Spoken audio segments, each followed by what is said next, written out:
Meus queridos irmãos, que sobre todos estejam as ricas e poderosas bênçãos do Senhor. Amém. Nós estamos dando início à nossa lição desse dia, a nossa lição de número 8.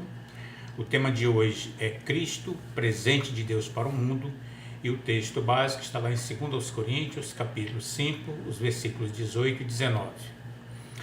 Muito bem, o tema hoje, como eu falei, é presente de Deus para o mundo. E ele começa tratando de dois momentos em que se fez uso de alguma coisa como presente. Primeiro o autor, ele vai registrar que na política internacional do Oriente, isso há muitos milênios atrás, um rei menor costumava enviar presentes para um reinado maior, um reinado menor enviava para um reinado maior, com o objetivo de tê-lo como amigo, ou de que aquele rei maior o visse como seu amigo. E então ele desviasse daquele reinado menor, esse reino maior, desviasse do reinado menor a sua ira, a sua cólera, ou o desejo de atacar, enfim, de fazer algum mal. Esse gesto a gente vê registrado também lá em Gênesis, né, no encontro de Jacó com seu irmão Esaú. A gente vê que Jacó também ele usou desse expediente, ele envia seus servos, seus empregados com presentes para o seu irmão Esaú, porque ele tinha medo que Esaú não permitisse entrar e ainda mais o atacasse e lhe fizesse algum mal. Então a gente vê que no passado, há muitos milênios atrás, isso era comum. Alguém que se sentia inferior presentear alguém maior, né, com o intuito de se livrar da ira, da revolta daquele reinado maior, daquele homem mais poderoso, enfim. Era usado esse expediente. No Novo Testamento, a gente já vê isso de forma diferente. Na verdade, deveríamos ter sido nós que teríamos que oferecer presentes a Deus, para que a ira de Deus não viesse contra nós por causa dos nossos pecados. Mas na verdade acontece o contrário. Deus é quem toma a iniciativa através do seu Filho, né, entregando o seu Filho, para que agora nós nos tornássemos diante dos seus olhos favoráveis, ou seja, alguém com possibilidade de receber o perdão e não a ira de Deus. Veja que eu estou dizendo com possibilidade, não significa dizer que nós estamos livres da ira de Deus. Está livre da ira de Deus aquele que aceitou esse presente que Deus envia, não é? Como diz aqui o texto, Cristo, presente de Deus para o mundo, ou seja, aquele que aceitou esse presente em sua vida, que abriu o seu coração e recebeu esse presente em sua vida, tem na verdade a ira de Deus afastada dele. Mas o que eu queria registrar aqui é que no Novo Testamento acontece exatamente o contrário. Não é o homem que dá presente a Deus para que a ira de Deus não venha sobre ele, e sim Deus que dá um presente para que a humanidade, em aceitando esse presente, tenha a ira de Deus desviada de si. E aí ele vai falar aqui, lá na página 43, começando, diz o seguinte: propiciação vem de propiciar. Esse ato de dar um presente significa propiciar, ou seja, tornar propício, não é? Agradável a Deus, não é? Enfim, ou um reinado, no caso que ele trata aqui de um reinado menor para com um reinado maior. E ele diz assim: propiciação vem do propiciar, que significa tornar favorável, não é? E aí ele depois diz o seguinte: no Novo Testamento a ideia próxima é reconciliação, que se vê em 2 Coríntios capítulo 5, 21. Deus ofereceu Cristo como presente ao mundo para fazer as pazes com o mundo, ou seja, as pazes conosco. Porque nós éramos inimigos de Deus. Todo aquele que vive no pecado, todos aqueles que ainda não se libertou do pecado, né, de uma vida pecaminosa, ele é inimigo de Deus. Nós vimos isso nas lições anteriores, não é? da reconciliação e também da justificação. Então, na verdade, todo aquele que ainda não se reconciliou, ou seja, que não teve os seus pecados perdoado, ou seja, a sua justificação diante de Deus, é inimigo de Deus. E sobre esse, a ira de Deus está posta. Então ele diz aqui o seguinte: Deus ofereceu Cristo como presente para fazer as pazes com o mundo, com as pessoas, com os pecadores. Veja que a atitude é de Deus, não é nossa. Nós não demos presente como os reinados faziam. Foi Deus que nos presenteou, entregando o seu Filho para morrer pelos nossos pecados. E aí ele termina esse ponto aqui dizendo: o homem não pode receber coisa alguma. Isso está lá em João capítulo 3, 27. A propiciação é ato de Deus e não nosso, ou seja, nós nos tornamos propícios, favoráveis a Deus por uma atitude dele e não nossa. Nós nada podemos fazer a não ser aceitar esse presente em nossas vidas e através dele, através desse ato, nos aproximarmos de Deus, nos reconciliarmos com o Senhor. Ok, irmãos? Muito bem. Seguindo, vem o ponto número 1, que vai tratar da ira e misericórdia de Deus. E começa assim: como propiciar tem a ideia de pacificar por meio de um presente. A gente viu isso com os reinados, não é isso? Alguns se escandalizam, eles pensam que alguém está subornando a Deus, mas é Deus quem oferece e não quem recebe. Porque eu acabei de falar, Deus é quem tomou a iniciativa, nós não demos nada a Deus, Deus deu por nós. Então, quer dizer, para essas pessoas me parece que falta um pouco mais de estudo, não é? Um estudo mais aprofundado, com um coração mais aberto para entender o que a Bíblia diz. Muito bem. E aí ele vai continuar dizendo: para outros, isto realça muito a ira de Deus. E aí eles vão tratar daquele assunto quando Paulo e Silas está lá em Atos capítulo 13, de 4 a 12. Atos capítulo 13, de 4 a 12, a gente vai ver uma situação em que a ira de Deus se volta contra uma pessoa, contra um falso profeta. Né? Paulo é chamado porque aquele homem queria saber, o procônsul Paulo Sérgio, né? A gente vem daqui a partir do 4 até o 12, esse homem, ele queria saber exatamente sobre essa palavra que Paulo e Barnabé pregavam, que era a palavra de Deus. Mas havia um cidadão lá, né, que aqui na revista fala Bar-Jesus, eu não sei exatamente qual é a pronúncia correta, mas que na verdade o nome dele é Elimas. Esse cara era um mágico e ele, na verdade, à medida que Paulo e Barnabé tentavam pregar a palavra para o procônsul, ele os atrapalhava. E aí Paulo, a Bíblia diz que Paulo estava cheio do Espírito e não de ódio, porque a ira de Deus não é ódio, ela é uma indignação, não é? E Paulo, então, ele professa aquele homem, aliás, ele joga naquele homem a palavra, né, o poder da palavra naquele homem, ele se torna cego, não é? Aí alguns, como diz aqui o autor, alguns levam isso como se fosse um ódio de Deus, uma raiva de Deus, e na verdade a ira de Deus, ela é identificada como indignação. O que é indignação? Indignação nós podemos entender como uma profunda um profundo descontentamento com alguém que fez alguma coisa que nos ofendeu muito. E por que isso aconteceu? Porque nós pecamos. Deus não nos fez para sermos pecadores. Deus criou o ser humano para estar perto dele. Mas o homem pecou. Nós sabemos dessa história. E isso causou uma profunda indignação no Senhor, não é? Ou seja, um profundo descontentamento no Senhor. Daí a palavra indignação, não é? Muito bem, aí ele vai explicar aqui o que aconteceu, e ele diz mais aqui: Paulo não estava, quando Paulo dá aquela palavra àquele homem e ele fica cego, Paulo não estava cheio de ódio, mas cheio do Espírito Santo. Está em Atos 13, 9. Muito bem. E aí ele vai agora explicar o seguinte: a propiciação, ou seja, a possibilidade de termos a nossa reaproximação de Deus, não é? Quando nós nos tornamos favoráveis a Deus, ela se dá quando Deus tempera ira e misericórdia.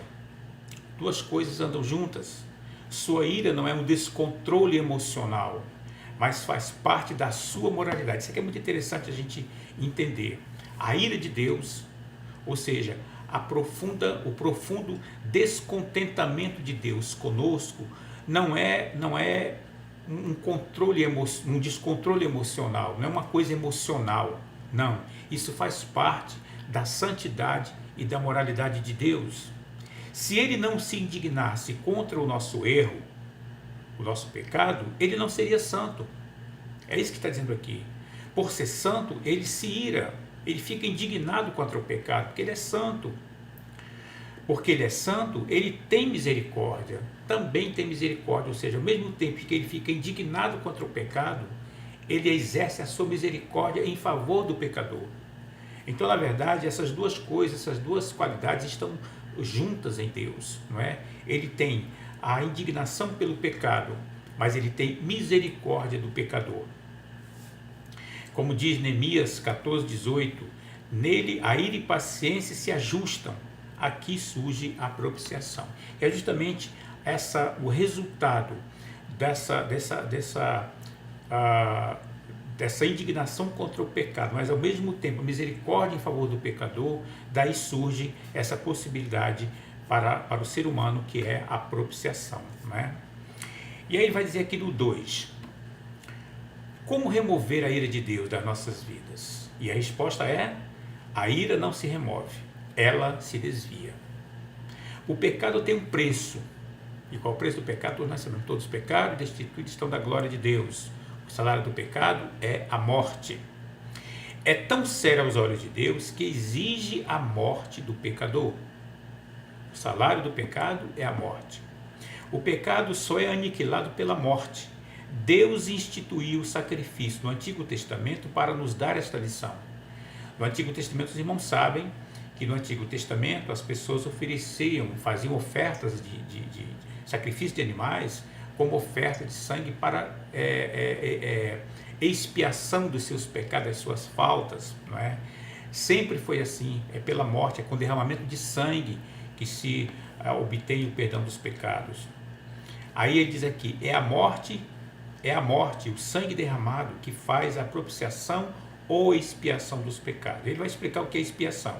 Expiação, na verdade, o que ele diz aqui, é fazer de dois um, ou seja, aproximar duas partes distantes e agora tornam-se amigos. A inimizade acabou, agora eles se tornam amigos. É um conceito parecido com a da propiciação. A última, ou seja, a propiciação avança por incluir a ideia de um presente. E a outra, a ideia da aproximação. Então, na verdade, meus queridos irmãos, para nós, eu gosto muito de falar isso porque tem muitos pontos, às vezes, que são, não é que sejam desnecessários, mas para nós, pelas nossas características, o que importa é sabermos que Deus pagou um preço, não é? Ou seja, Deus ele não nos deixou abandonados por causa do pecado. Ele providenciou meios de nos trazer de volta para perto dele, de nos reconciliar com ele, de nos justificar, perdoando os nossos pecados, fazendo de novo, restabelecendo de novo essa amizade conosco, entre ele e nós. E para que isso acontecesse, foi o derramamento de sangue na cruz do Calvário, não é? Muito bem. O ponto de número 3 já fala da ideia do tabernáculo. E aí, os irmãos sabem que tabernáculo era um templo móvel, né, que o povo de Israel levava. Onde eles iam, levavam todo o equipamento, e aonde eles paravam, eles ali montavam para fazer os momentos de adoração, e enfim, tudo mais que era necessário naquele tempo. E aí ali tinha o local onde as pessoas ficavam e o local onde eram oferecidos as ofertas para expiação, para corrigir as falhas daquelas pessoas. Existia um local específico para isso. E qual era a oferta? Era sangue. sangue de animais, não é? Não era o pecador que morria, mas animais que eram mortos para que fosse ali oferecido a Deus. Isso acontecia como acontece ainda hoje.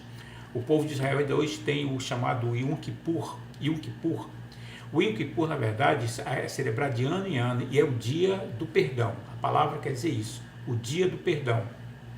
Até hoje, os judeus têm essa prática. Isso vem desse tempo, onde eles paravam, ali era erguido o tabernáculo, com todos os equipamentos, e eles faziam esse tipo de ato, né, para que fossem perdoados os pecados daquelas pessoas. Muito bem, aqui os irmãos leiam esse primeiro ponto aqui, e eu já vou começar lá embaixo, que diz assim: a expiação livrava da condenação do pecado, isso lá.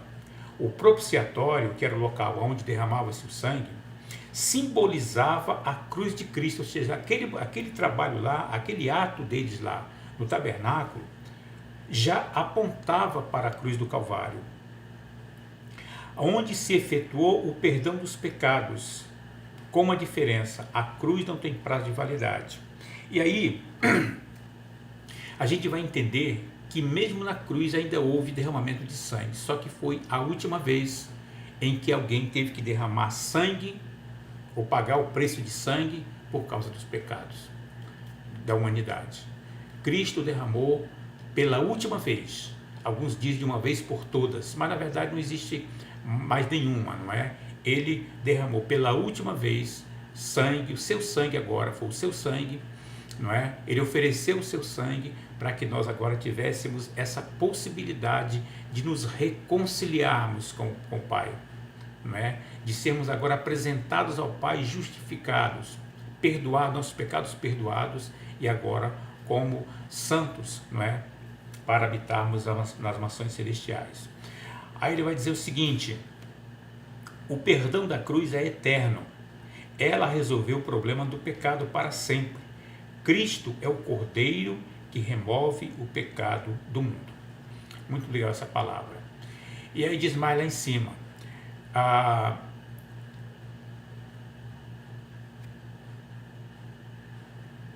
assim, lá em cima vai dizer que Cristo, a propiciação do judaísmo simbolizava a obra de Cristo em remover os pecados e nos reconciliar com Deus.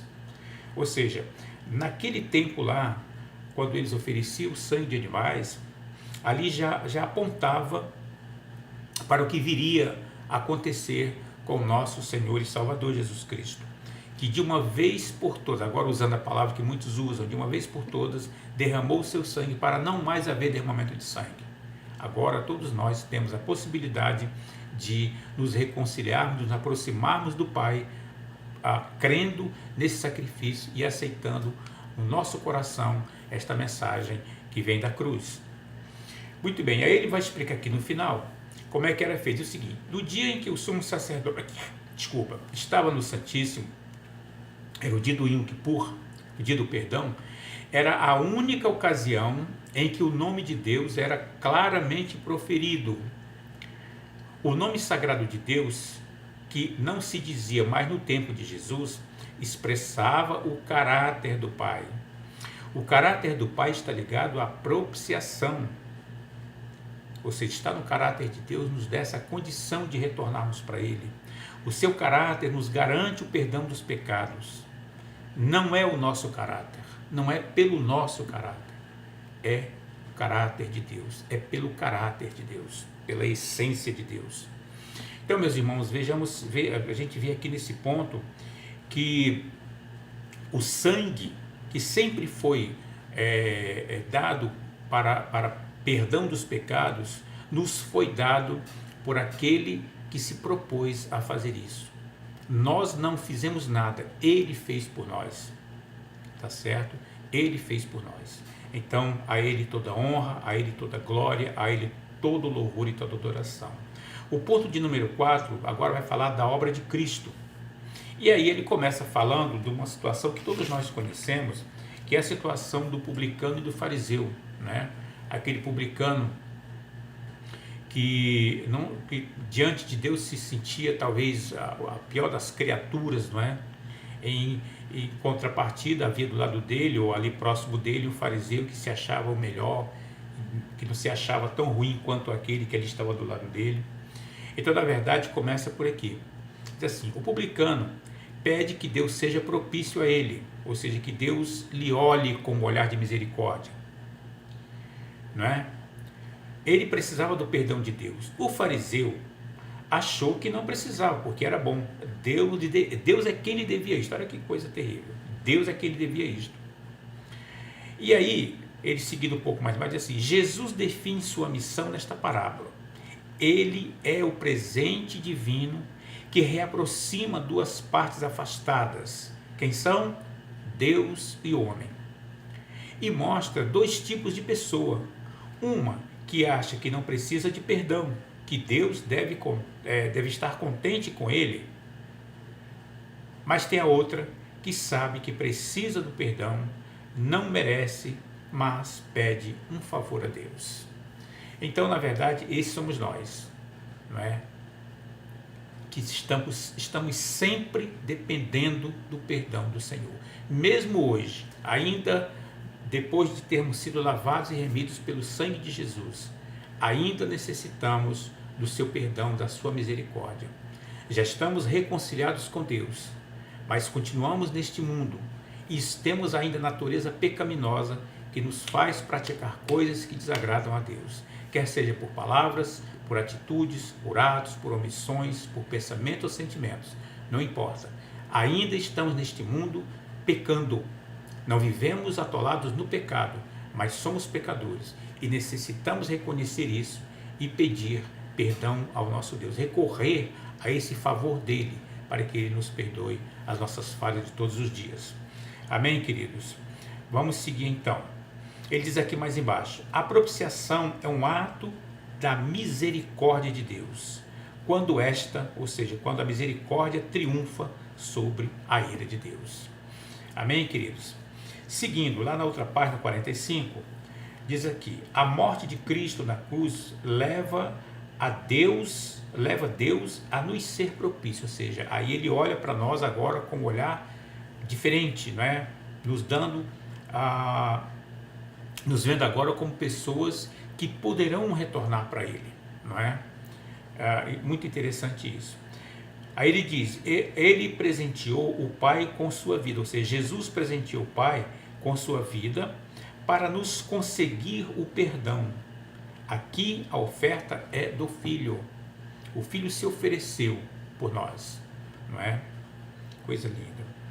E aí o parágrafo seguinte, ele vai dizer assim, eu vou resumir esse parágrafo com uma frase no início, completando com o final desse parágrafo, diz assim: Jesus é a propiciação pelos nossos pecados, como a única coisa que pode fazer desviar a ira divina. A primeira frase do parágrafo, juntando com a última frase desse parágrafo, diz assim: Jesus é a propiciação pelos nossos pecados, como a única coisa que pode fazer desviar a ira de Deus. Ou seja, como o único que pode, eu não vou falar a palavra coisa, Jesus não é coisa, não é? Mas eu diria, como o único, ou como aquele único que pode fazer desviar de nós a ira de Deus. Esse é o nosso Jesus, que é o presente dado por Deus para este mundo. Parágrafo seguinte, eu também vou fazer enfim, vou resumir aqui. Começa com a frase: Jesus, ou seja, eu estou aqui colocando a palavra Jesus, o Filho é o presente dado pelo próprio Pai, agora vai lá para o outro lado, como um gesto de amor do Pai. Jesus é um presente dado pelo próprio Pai como um gesto de amor do Pai para com a humanidade. Isso é tremendo, isso é maravilhoso. Quem merecia isso, meus irmãos? Quem foi que pediu isso? Quem faz jus a uma manifestação tão poderosa de amor? Ninguém. É pela misericórdia do nosso Deus. Por isso nós temos que estar sempre prontos a servir esse Deus. Sempre, irmãos. Não importa se você tem dificuldade, não importa qual é o seu problema. Se você não pode de um jeito, você pode de outro. Mas todos nós podemos nos disponibilizar para servir esse Deus. Porque tamanha manifestação de amor para não nos deixar sozinho nas mãos do nosso inimigo, do inimigo das nossas vidas. Nos foi dada com sacrifício de sangue, e sangue do seu filho, do seu único filho, que não tinha nenhum pecado, não tinha nenhuma culpa. Ele se oferece, derrama o seu sangue para nos dar esta condição de retornarmos ao Pai, nos reconciliarmos com o Pai, sendo justificados, com nossos pecados perdoados, para então poder fazer parte do aquele grande coro celestial que para todo sempre adora ao Senhor, dizendo: Santo, Santo, Santo é o Senhor dos exércitos. A Ele a honra, a Ele a glória. E para terminar a nossa lição de hoje, ainda continuando com esse gesto de amor do Pai em nosso favor, diz assim: quem crer no poder do sangue de Jesus é perdoado. Quem crê no sangue, no poder do sangue de Jesus é perdoado. No passado, um rei guerreava com outro rei por ambição ou por se sentir ofendido. O pecado ofendeu a Deus, ofende na verdade a Deus, e o levaria Deus a guerrear conosco, contra nós. Mas em Cristo, Deus nos estendeu a mão para fazer as pazes conosco. Não fomos nós que estendemos as mãos para Deus. Pelo contrário, nós viramos as costas para Deus quando pecamos. Mas Ele estende as mãos em Cristo para fazer as pazes conosco. A propiciação é um ato de Deus, oferta do Pai e oferta do Filho. Meus queridos irmãos, esta lição, eu peço aos irmãos que, como eu sempre faço, que leiam a revista toda. Nós temos que ser bastante aqui sucintos naquilo que estamos falando, para que o vídeo não fique muito grande, até porque vídeo muito grande também é difícil da gente ver todo. Mas eu pediria que os irmãos lessem essa revista. Se você não tiver o material, entre em contato que eu te mando, mas leia porque é muito importante aquilo que nesta lição está contido para nós, para a nossa edificação, para a nossa informação e para a nossa compreensão de do quanto que precisamos nos aproximar mais do Senhor. Amém, meus queridos? Leio aí para pensar e agir, e eu desejo que todos sejam ricamente abençoados em nome do Senhor Jesus Cristo. Amém, meus queridos? Graça e paz.